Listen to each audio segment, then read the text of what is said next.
Rhetoric, EU cuts direct Russian energy, signs trade deal with India.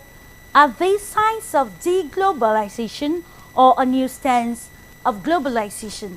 New alliance like the India-EU free trade deal is supposed to strengthen new world dynamics, but it's rather bringing the world into a complex scenario.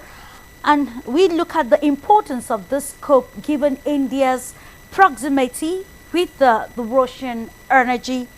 Today's topic zooms on the economic, security, political, legal, rhetorics and social rhetorics surrounding the EU's stance on Russian energy and its rapprochement with a non-aligned nation like India.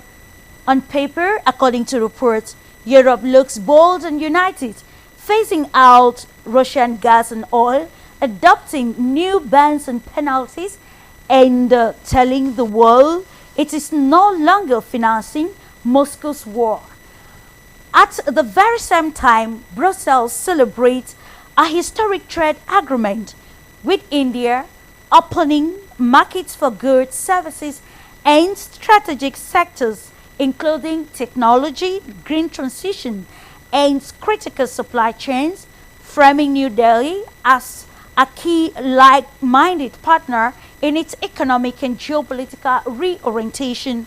However, besides the discourse, is a blurred picture of a complex scenario. To what extent would the 2027 deadline be met? What are the ramifications, especially on major nations within the European Union?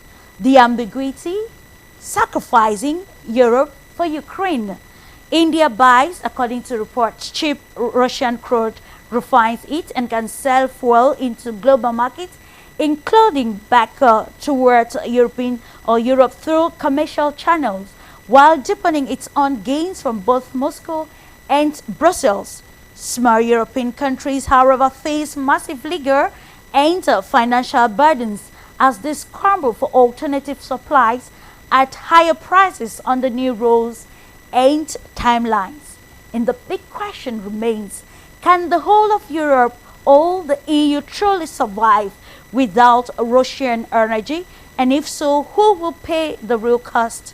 Our guest will unpack, of course, looking at the consequences on ordinary Europeans, what this rhetoric is all about, looking at the EU-India deal, and of course, asking the question if this will really change how it might affect India's energy relationship with the Russian Federation, with the United States of America, with China and other partners, and also how this strategy